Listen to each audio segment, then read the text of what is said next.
Aquí comienza Un Momento Bárbaro con Carmela y Julio Bárbaro. La historia y el presente, los personajes y las anécdotas. Un momento bárbaro para recordar, pensar y entender. Bienvenidos. Hola, ¿qué tal? Encantados. Bienvenido, Julio. ¿Cómo estás? Bien, y gracias a la radio, porque nos invitó, nos lo permite, nos lo facilita. Y yo empezaría, Carmela, con el hecho de que tu hija, Elena, Sí. mi nieta, decidió hace 1 año y medio asumir la religión judía, hacer su bar mitzvá. Sí, fue una elección de ella. Bueno, a ver, tiene que ver con su historia, con su pertenencia. Ella iba a un colegio judío y me parece que también tiene que ver con el apego a las tradiciones que tuvo su papá, sobre todo en los últimos años, que se sintió contenida, que se sintió parte. Y bueno, en la medida de lo posible respetamos sus deseos, se hizo posible también en la realidad, y la verdad que fue un momento muy, muy emotivo, fue muy lindo. Fue muy lindo, y el hecho concreto de el rabino Danny Goldman, que es un personaje con el cual yo había tenido unas charlas, una cena que nos había invitado hace muchos años Héctor Timerman. Mira. Y le digo, Dani, yo te conozco de Héctor Timerman. Me dice, no, lo tuyo es peor, me conoces desde Gaby Levinas. Claro, todos antecedentes. Antecedentes. Pero en ese sentido, este hecho hace 50 años no hubiera sido vigente ni posible. Primero, porque no había bar mitzvá para las mujeres, como claro. la iglesia no estaba integrando a la mujer. Digo, en eso tu feminismo tiene una parte de verdad. Te acepto un pedacito. Esto por suerte va a quedar grabado para la posteridad, ¿no es cierto? Me acabo de dar la razón un poco. Un poco, porque después vienen con el cuento del patriarcado y uno sufrió. Mi abuela mandaba a la familia. No podía ser familia completa la felicidad. Claro, y después lo del cuento del Sí, pero patriarcado. mandaba con la chancleta desde la casa. Lo lindo es mandar desde donde uno elige. Y ella había elegido la chancleta, ¿por qué No podía elegir.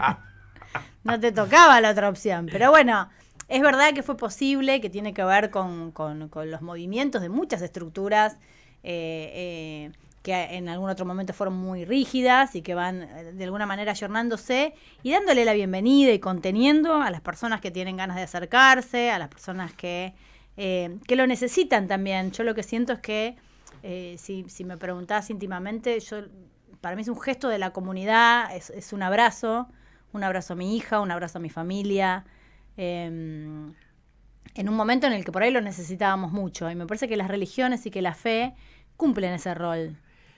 Ayer fui a la cripta de San Nicolás de Bari a una misa por un amigo de la infancia. Y claro, sentí eso, que las religiones contienen. Y esta mañana me levanté para hablar con mi primo de Padova, Aníbal Cetrangolo. Que vive en Italia, que sí. vive en Italia, que además es de una formación intelectual y artística de esas que no son normales. Y yo le decía que una de las cosas que más me molesta es el fanatismo de los ateos. O sea, yo no creo que sea superior un creyente ni un ateo. Lo que sí estoy convencido, que aquel que imagina que la religiosidad está superada, o que, digamos, me da mucha bronca. Y lo decimos porque tenemos un pariente que cree que con el estúpido Loris Sanata, que el mal es el catolicismo, el judaísmo, que son las religiones. Digamos, que la fe es un cuento, digamos. Que la fe es un cuento. Eso por el imperio de los contadores, que se llaman economistas, pero son contadores. Ni en Grecia ni en la tribu el contador era importante. Sí, yo creo que lo que tiene de interesante es cuando uno empieza a charlar y abordar el tema de la fe desde un pensamiento crítico, porque en general el intelectual asume que la fe tiene que ver con la ignorancia, que uno cree en cosas porque tiene un pensamiento mágico o no leyó lo suficiente, ¿no? Que si leyera lo suficiente dejaría de tener fe. Y muchas veces es al contrario. Si le lees a ellos, tenés que creer en algo por las estupideces que dicen. Pero vos, Jung plantea que la religiosidad es inherente al ser humano. Al ser humano, exactamente. Después vos la elegís con creencia o sin creencia. Lo que no podés es dogmatizar. Sentir que el otro es inferior porque cree o porque no cree. Esa es una grieta que hace años no hubiera imaginado. Y me he terminado, como soy amigo del Papa, que al Papa le conté todo esto y me dijo, Dani Goldman es mi amigo, y bueno, una cosa muy linda. Y ese avance de la unidad de las religiones, que en la Argentina lo que une son la religión, permite la unidad de las religiones y el fútbol. Ujú. Después la política no llega a ese talento, ¿no? No, lamentablemente no. Sería ideal que eso pueda suceder, ¿no? Que copie algunos cambios, algunos giros. Lo que pasa es que tenemos religiosos talentosos y futbolistas talentosos. Ujú. No tenemos políticos talentosos. Bueno, pero es la misma sociedad, podría darlos de alguna manera, Los da ¿no? por En algún casualidad. lado Los da por deben casualidad, estar. ¿no? ¿Viste? Yo siempre digo, Borges y Discepolín convivían, ¿no? Sí. Y no se pudieron saludar. Y yo soy Borges y soy Discepolín. Digamos, las dos cosas son parte de mi identidad. También estoy obligado a sintetizarlos en mi espíritu, ¿no? Sí, es verdad que la política no pudo ir más allá del talento, ¿no? Encaminar, encauzar, porque la política es eso, ¿no? De alguna manera, el arte de encontrar dos necesidades o dos derechos y encontrar un punto medio, y no lo ha logrado. Se quedó en la viveza. Y la viveza... O sea que yo participo de algunas mesas peronistas todavía. No me echaron de alguna. Y hay una que vamos a un lugar elegante, donde todos los días pasa que alguna mujer u hombre me dice, yo no soy peronista, pero a usted lo respeto. Y los otros me miran con cara rara. Y como bueno, diciendo, claro. eso es traición. Y yo digo, mirá, el último pero vino a plantear el respeto de los no peronistas. Por eso creo que los radicales, que el otro es parte, ¿no?, de tu identidad. Yo lo que me importa es el patriotismo, que tiene un pedazo de peronismo, un pedazo de radicalismo, un pedazo, digamos, tiene todas las partes de la integración que hasta ahora nadie lleva adelante, ¿no?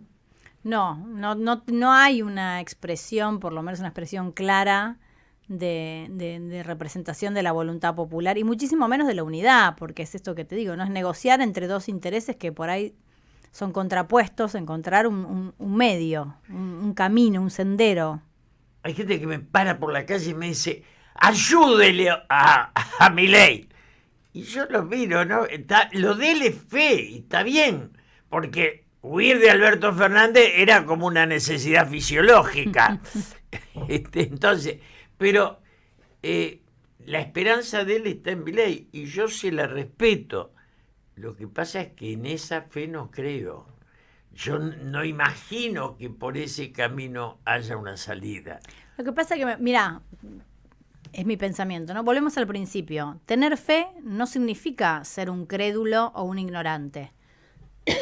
Al contrario, hay mucha gente muy estudiosa, muy intelectual, que tiene fe, que puede creer, que entiende que por ahí hasta es superador de algunas cuestiones. Bueno, quizás con el proyecto de gobierno de Milei es lo mismo. Hay algo que no tiene que ver con la fe. La fe no es irracional, ni es mágica, ni es de ignorancia. Nosotros hay muchas cuestiones que se proponen a través de este gobierno que ya las vivimos. Esta película ya la vi. Sobre todo en cuestiones de propuesta económica, ¿no? Además de que yo creo que tiene un discurso muy violento, que es muy difícil de aceptar, porque lejos de fomentar cualquier tipo de unidad o de superar la grieta, que es en teoría lo que proponen que vienen a hacer cada uno de los nuevos gobiernos desde que la grieta se instaló, que vienen a hacer una propuesta superadora, no solo no nos amiga socialmente, sino que la propuesta económica es una propuesta que ya vivimos. Ni tampoco con los países hermanos. También. Eso es lo más grave. Porque lo de Lula, ya el limitado de Alberto había ido a visitar a Lula gobernando Bolsonaro. Y ahora el que tenemos hoy va a visitar a Bolsonaro gobernando Lula. La verdad es que eso es irracional. Las sociedades tienen intereses, no tienen socios ideológicos. No, y además tenemos una región que necesita claramente el vínculo con Brasil, que se hace fuerte en el vínculo con Brasil. O sea que cuando Perón era presidente, se da el golpe y entra Pinochet. Y el Consejo Deliberante de Capital, que presidía don Miguel Unamuno, declara persona no grata a Pinochet por unanimidad. Uh-huh. Perón lo llama y le dice, ustedes son responsables del ABL, alumbrado, barrido y limpieza. De las relaciones exteriores me ocupo yo. ¿Qué quiere decir? Que a él no le gustaba Pinochet, pero no podía romper con Chile porque estaba... Digo, los países sí están obligados a respetar al otro. Digamos, yo en Israel, yo llegué a tener una charla, participar en un almuerzo con Simón Pérez, yo lo admiraba, y a Netanyahu no lo quiero, pero digamos, eso no cambia la historia. Si uno hiciera política, tendría otra mirada, ¿no? Sí, lo comprendo. Igual hay situaciones donde uno, sobre todo cuando lo que se juzga es la calidad democrática de un país, donde vos podés, una manera de acompañar a una sociedad también es no legitimar un gobierno que no sea legítimo. Pero entiendo que, sobre todo en la actualidad en la que vivimos, la unidad de los países latinoamericanos es muy importante. Perón habla del continentalismo. Yo soy peronista por ideología. Quiero agregar que a Menem lo odio y a los Kirchner fui amigo un rato y me peleé. Digo, mi frase reiterada es: el peronismo es un recuerdo que da voto. Ponen la foto de Perón, sacan unos votos, hacen lo que quieren y después... Perón no tiene... Digamos, tampoco con Irigoyen, viste, que la historia tiene momentos y decadencias. Para mí, nosotros hace, 40 años que venimos en bajón. Y eso hay que asumirlo. Digo, la Argentina, que en el 55 tiene un golpe de Estado contra Perón, no rompe el proyecto industrial. Y yo siempre reitero, Leviston lo tuvo de ministro de Economía a Aldo Ferrer, que era un ser maravilloso. Sí. Entonces vos decís, bueno, esas historias se rompen recién en el 76, ahí sí. Pero volviendo al hecho del diálogo entre vos y yo, ¿el feminismo nos confronta un poco o no? No, es la idea que vos tenés del feminismo, que también es una idea vieja. Vos te seguís peleando con tus amigas de hace 40 años cuando hablas conmigo y no conmigo. Me parece que esa es tu charla. Si querés lo charlamos entre nosotros. Yo reconozco públicamente que a pesar de tu discurso antipatriarcado, vos has sido un tipo poco machista en mi educación. Menos machista que tu mamá. No sé. Pero digo, yo me crié en una casa donde mi papá podía lavar los platos, pasar un trapo, sabía coser un botón. Cocinaba bien. Podía cocinar, digo, no tenía ese rol. Y además yo no fui condicionada como hija mujer a tener hijitos o a ser ama de casa o a casarme con un señor que me dijera qué tenía que hacer de la vida. Digo, este no era el modelo que vos me pasaste a mí, al contrario, un modelo de mucha potencia. Pero bueno, eso que vos hacés de una manera casi mágica, porque yo no sé de dónde lo sacaste, viniendo de donde venís, te cuesta mucho decirlo en voz alta y dejar de pelear contra un modelo que sí existe, que el patriarcado existe, no que me lo inventé yo, ni vos, ni es en contra de los hombres. No, yo reconozco, por ejemplo, hablábamos de las religiones, sí, que Elena haya podido tener su bar mitzvah. Sí. Hace 20 años el judaísmo no se lo permitía. La Iglesia Católica tampoco permitía que las mujeres ocuparan el lugar. Lentamente, claro, digamos, despacio se van acercando a que haya sacerdotisas. Sí. ¿Por qué solo los hombres pueden llegar a cierto nivel de...? Bueno, pero ves que existe, digo, en estructuras antiguas existe todavía una resistencia, existe una disparidad de poder, existe una disparidad de roles, y existen estas estructuras sociales y religiosas, y existe en el capitalismo, existe algo que se llama el techo de cristal, que yo lo discutía mucho con con Beto Casella en su momento, que me decía, bueno, pero no hay un señor malo, un gerente que dice, listo, esta mujer no la voy a ascender. Sí, pero cuando vos mirás los números, justo son las mujeres las que no ascienden. Entonces, hay una realidad que se plasma en hechos. Eso es cierto y es total. El hecho de el porcentaje femenino fue injusto en un sentido porque había mujeres, pero porque fue utilizado por el patriarcado. ¿Qué hicieron? Pusieron el cupo femenino. Entonces los tipos pusieron a las novias, a las amantes y a las esposas. Y otra vez estábamos en el mismo lugar. El intento era un intento bien intencionado. Para que llegaran las que trabajaban, las que tenían capacidad. Para que haya mujeres. Esa misma herramienta fue utilizada por los mismos tipos que tenían poder para decidir qué mujeres iban a llegar y no, y eran las que ellos podían manejar. Funcionó así, un tiempo. De todas maneras fue una oportunidad. Fue una oportunidad que fueron tomando las mujeres de a poco, porque nada es de un día para otro. También es verdad que como en toda revolución hay excesos al principio, no te voy a contar a vos que viviste una revolución mucho más profunda, pero hay excesos, hay que encontrar después una manera de integrar opiniones diferentes, de hablar también de diversidad, porque pedir igualdad de condiciones, no es que las mujeres son iguales de repente a los hombres en todo, es reconocer también la especificidad de cada uno. Pero bueno, es una batalla que falta todavía. Yo reconozco, en serio, asumo que si no había patriarcado en mí como persona, porque el matriarcado ocupaba su lugar, pero reconozco que lentamente vamos asumiendo, aceptando la igualdad, que es lo de fondo. Uh-huh. Ahora, esa igualdad que al principio empezaba a hablar entre el que cree y no cree. Yo de joven leía, y entonces éramos afrancesados, teníamos a Camus, Malraux y Sartre, y esos tres franceses eran los pensadores que nos dieron la vida. Yo me quedé siempre con una frase de Camus, de Albert Camus, que decía: debería existir el partido de los que no están seguros de tener razón, sería el mío. Y yo creo que la riqueza del pensamiento debe estar atravesada por la duda. Cuando mataste la duda, mataste la idea. Puede ser, sí. Y dejas muy afuera al otro, si no dudas. Y no hay ningún espacio de conciliación. Te crees superior. Yo me peleé con un periodista importante, de los importantes, porque soy amigo del Papa. Uh-huh. Y entonces él le tiraba unos pesos a Lori Sanata, que es un ladri de cuarta, un tipo al que yo desprecio. Tengo mi derecho a decirlo.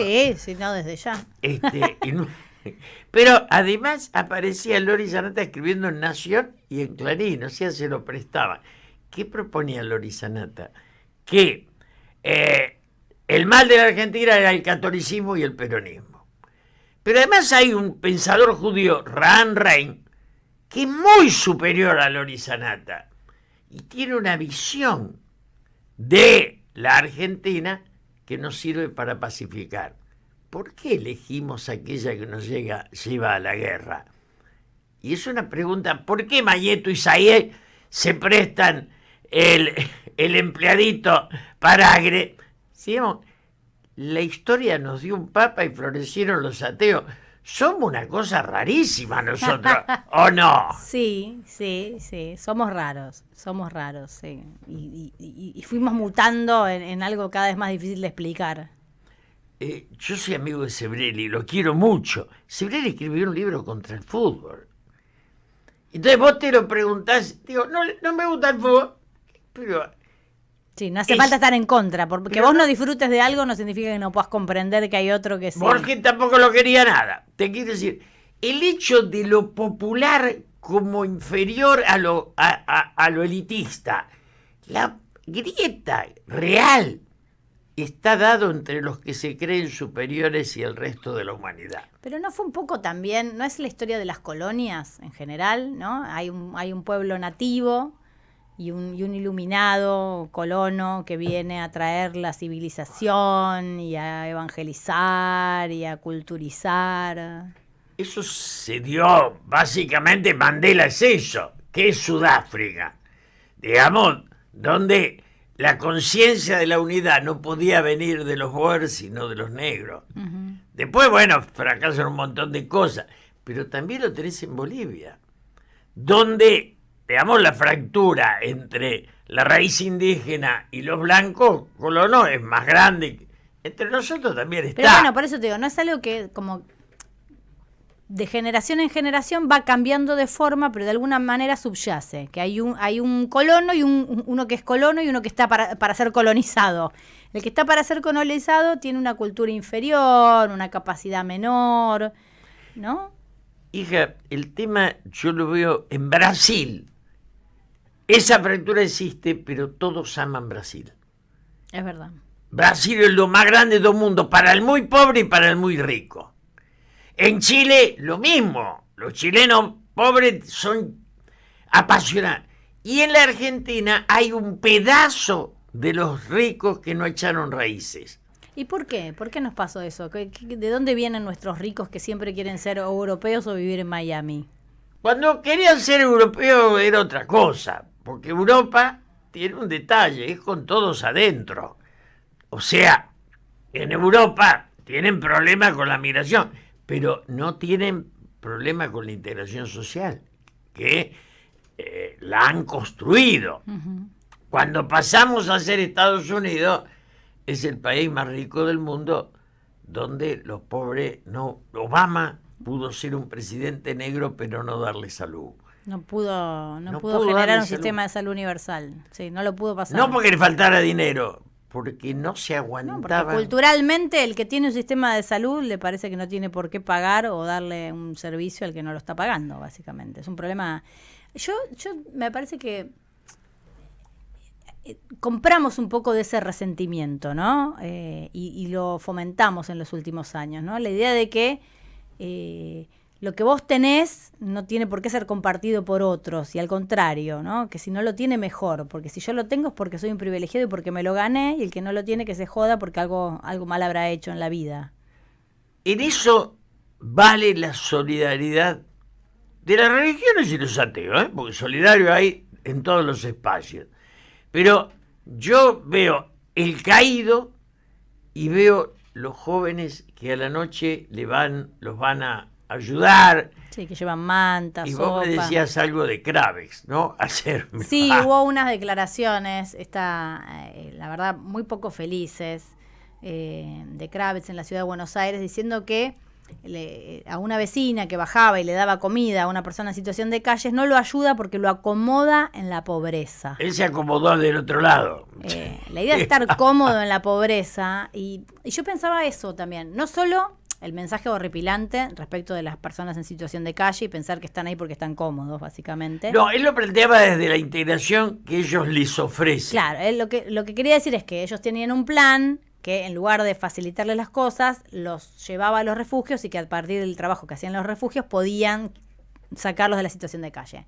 Pero el problema es que el mensaje que te da a vos, que no podés hacer nada, que no sos el Estado, es: si ves a alguien, no lo ayudes. ¿Por qué no dijo, mira, no le des un plato de comida, ofrecerle un trabajo, preguntarle si tiene un oficio? Dijo, no le contestes el timbre.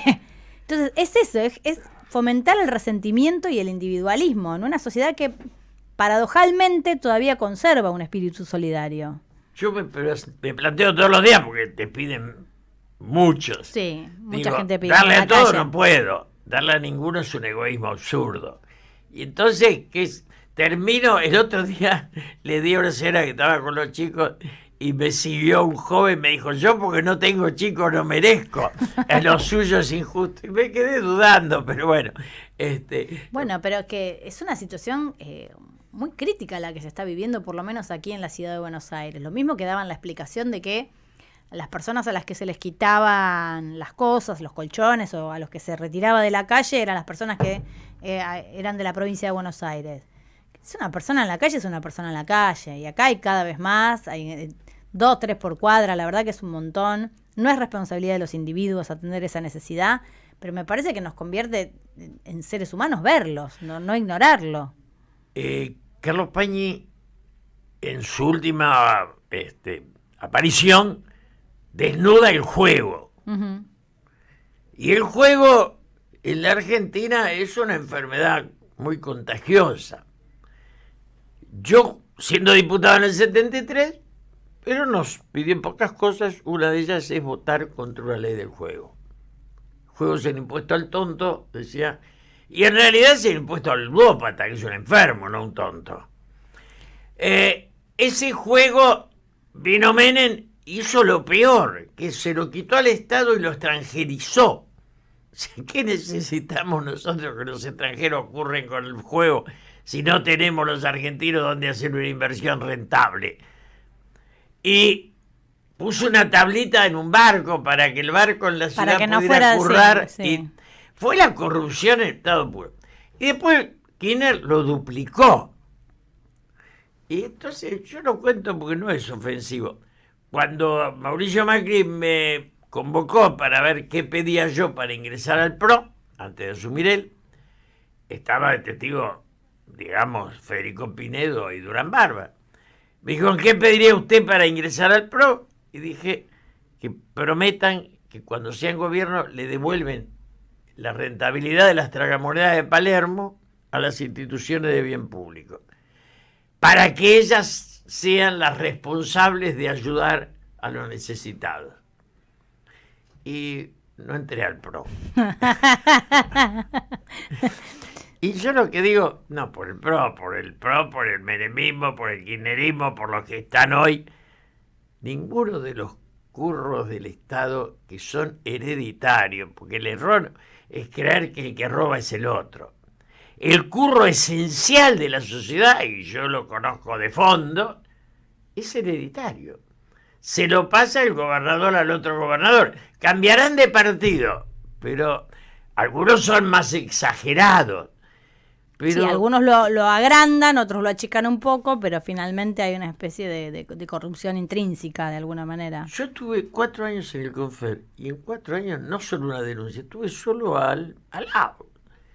Y después ahora están defendiendo unas cosas oscuras de esas, unas zonas de distribución de dinero, que es irracional, es muy triste porque hay un pedazo de la política cuya ideología es la complicidad. Y te digo, esos abarcan peronistas radicales, pro-liberales. Está bien, todos. y a eso se llega porque una vez que vos estás adentro del sistema, o sea, todos tienen algún muerto en el placar, entonces nadie puede salir o quiere salir. O digo, ¿por qué finalmente eso sucede? Es importante porque yo creo que después de... En el 73 no había corrupción. Nosotros fuimos al exilio mal. Te quiero decir, no había nada. Además era el heroísmo. En el 73... Ahora, en el 76, de un lado y del otro hay muerte. Y yo creo que después de la muerte el robo les parecía liviano. Después los que habían participado... Pero no debería ser todo lo contrario. Después de la muerte, ¿cómo te vas a ensuciar por un robo? Digo, si vos arriesgaste tu vida, perdiste a tus seres queridos, ¿no debería ponerte en un lugar mejor? ¿O es que finalmente venció un discurso social en el cual no valía la pena, fue algo absolutamente en vano? Entonces... En el 73, cuando subí diputado, a los 6 meses me ofrecen una coima, un reparto de un dinero por la comisión donde yo estaba. Uh-huh. Entonces le dije, fue en la confitería del Molino. Éramos 4 que estábamos ahí. Dije, la mía se la das al hospital de niños. Y el personaje, que ya falleció, me dijo, al hospital de niños no va a ir nada. Y vos no vas a llegar lejos en la política porque no entendés el problema del dinero. Y lo que es peor, tenía su razón y su verdad. O sea, en esta estructura, no en Uruguay, no en Brasil, digamos, porque están las denuncias, pero no hay ese grado de, digamos, de utilizar la política como ascenso social. Como que los tipos viajan en business. Pero ahí dice la clave, digo, utilizar la política como ascenso social. Lo que cambió es el concepto de ascenso social. Yo tengo la sensación de que hace años ascender socialmente no era solo ascender económicamente, era tener prestigio, era tener credibilidad, era no tener un apellido manchado. Todo eso dejó de ser importante para que lo único que es importante y es visible y representa ascenso social es tener más guita. Sí, pero el rico es un pobre tipo. como dice Tejada Gómez, tiene un perro, un amante y un psicoanalista que le amansa la muerte 2 veces por semana. Yo digo el rico improductivo, ¿eh? Admiro al rico productivo. Ya, esa es la idea de Henry Ford. Pero además la idea de los personajes, yo admiraba a Bungibor. Y era una empresa absolutamente productiva. La izquierda te decía, no, Bunge es el imperio. No era el imperio, era el imperialismo argentino. Digamos, la otra cosa son los bancos. Vos fíjate que se han hecho bancos en la Argentina para que el que quiere invertir no es rentable, sí, y el que necesita pedir no se la dan. ¿Me podés explicar para qué está el banco? Bueno, vamos a hacer una pausa, si te parece, nos tomamos unos minutos y continuamos con esta charla. Nos damos un bárbaro recreo musical.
Seguimos compartiendo un momento bárbaro.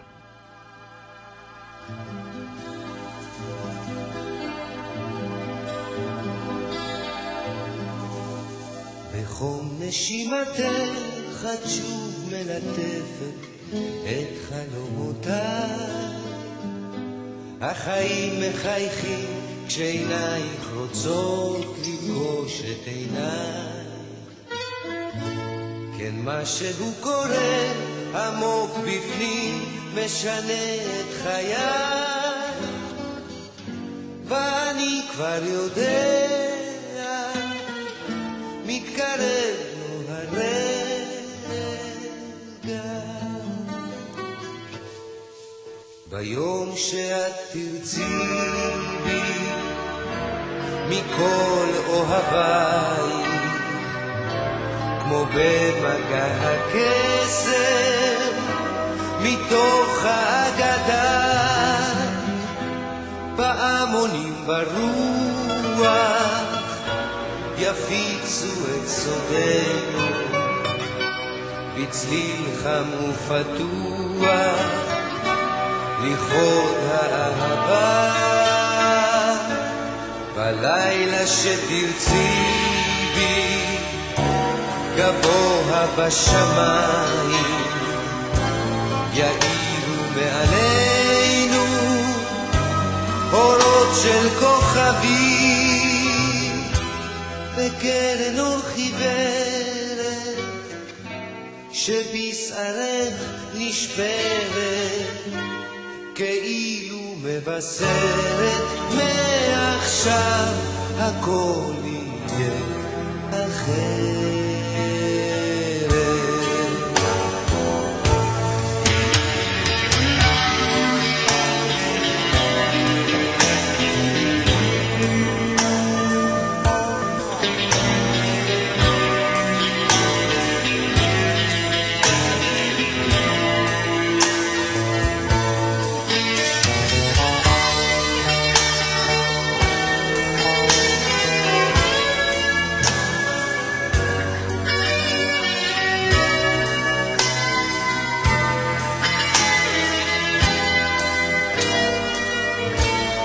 ביום שאת תרצי בי מכל אוהביי, כמו במגע הקסם מתוך האגדה, והמונים ברוח יפיצו את סודנו בצליל חם ובטוח לכבוד האהבה.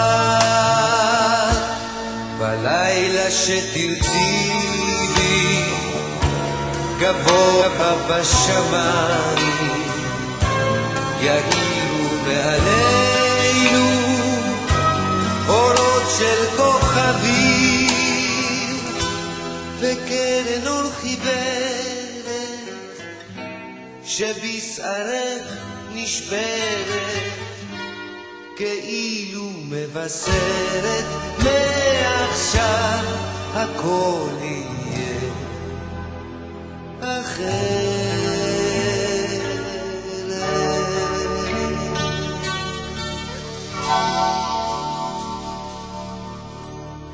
Seguimos compartiendo un momento bárbaro.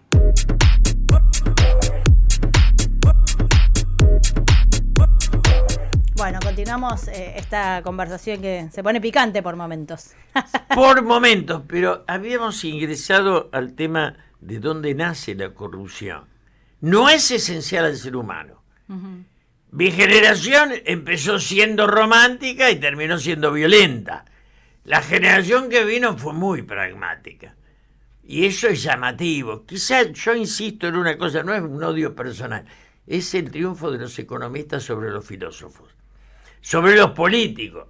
La política abarca una concepción de la sociedad como su inserción en la humanidad. Sí. Y es un sueño de trascender. ¿Pero por qué? ¿Por qué pasa? Es decir, bueno, listo, ganó el discurso económico frente a la filosofía. ¿Por qué? Porque la filosofía no se pudo acercar a la gente, porque no le pudo transformar la vida, porque se hizo sectaria.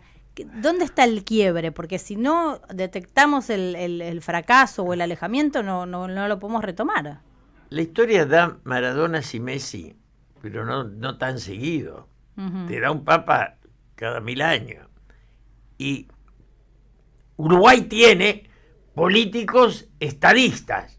Y vos lo nombras, entonces vos te da envidia que Mujica y Sanguinetti, y te da envidia que en Chile, cuando ganan los socialistas, van a los de derecha, Piñera va a desayunar. Toda esa estructura. Nosotros no tenemos un estadista. Pero es porque toda la energía, la marca país se fue en jugadores de fútbol y sí, otras cosas. Bueno, o sea, cada país pone su energía en algo. La vida no nos regaló gente con sueño de trascender, sí de enriquecerse. Trascender es enamorarse de la sabiduría. Enriquecerse es no asumir que la muerte te llega igual. Y entonces, no es que yo esté en contra del rico, estoy en contra del rico de los negocios, entre comillas, que es el que hoy habita. No es el industrial de los 70 o de los 60 o de los 50. De la timba financiera. Es el de la timba financiera, que no el que produce se curró nada. algo que era de todo, la luz, el teléfono, los aeropuertos, ese de idea de la privatización. Bueno, hay un documental muy lindo que no me voy a acordar ahora, que cuenta una anécdota de la toma de una fábrica en la época de Perón, y que van a explicarles que la fábrica estaba quebrada, los obreros. Y el obrero, no, pero si la fábrica está acá y tenemos las máquinas, y si nosotros, ¿cómo que está quebrada? Está acá, la podemos tocar. Queremos entrar a trabajar. Entonces el tipo, el que estaba liquidando la empresa, intentaba explicarle que bueno, que habían quebrado, que las acciones en la bolsa habían bajado y que la fábrica estaba quebrada. Y para el tipo que ve la realidad de lo productivo versus la especulación financiera, es muy difícil de comprender. Lo más difícil de comprender es que Milei, que es el hombre que viene a expresar a la codicia de los grandes grupos, no tiene el apoyo de los grandes grupos. No le achican el riesgo país, no le suben los bonos y no le venden la soja. Con lo cual uno queda en duda de si no hay un pensamiento, no hay una religión de los ricos en la cual ellos mismos no creen. Le falta fe, finalmente. Sí, le falta Volvemos fe. Al principio. Tienen un liberalismo que básicamente no creen en él. Entonces, está todo lo que ellos querían, pero Sí. bajan, se esconden, no invierten. Es verdad. Bueno, a Mauricio le pasó algo parecido, ¿no? Que cuando hablaba de generar confianza y que si él subía iba a generar confianza y que los bancos lo iban a apoyar y los empresarios, y le pasó algo muy, muy parecido de gente que no, por lo menos en su momento no le brindó lo que él esperaba. Pablo Abeluto dijo una cosa que era secretario de Cultura, como Sí. dice. Dijo, yo adherí a un partido que consideré de centro y me lo hicieron de derecha. Entonces vos tenés un vacío ideológico en el PRO parecido al del peronismo, que yo insisto, es un recuerdo que da voto. Ahora, ¿quién piensa? Cuando vos mostrás a los diputados, a los senadores, los discursos, si no leen los muchachos no tienen una idea. Yo digo siempre, en 73 llegamos por la rebeldía, había talento. Ahora llegan por la alcahuetería. Son Escúchame, mediocres. nos queda muy poquito de programa, pero no quiero terminar así bajón, porque si no, No. la próxima no nos va a escuchar nadie. Yo te escuché algo muy lindo que contabas el otro día, que te parece que, no sé, una salida es empezar a convocar desde el patriotismo. Yo creo que el patriotismo es la salida. Enamorémonos de la patria. Nadie es capaz de impulsar lo que no ama. Nosotros lo amamos. Quizá el fútbol es el síntoma que muestra que la amamos. Pero está. Empujemos para hacer... Viene una generación muy linda, una generación de románticos. El pragmatismo se agotó, aburre. Bueno, espero que les haya gustado, que se hayan entretenido y que hayamos terminado de una manera más esperanzadora para volver a encontrarnos la semana que viene. Estamos muy agradecidos a Sí, toda sí. la gente de Radio High. A Rocío Radio también, High, que a estuvo en Miguel, operación. mil gracias. Muchísimas gracias, así que nos volvemos a encontrar la semana que viene. Llega a su fin este momento bárbaro. Los esperamos la semana próxima para compartir una nueva y necesaria barbaridad.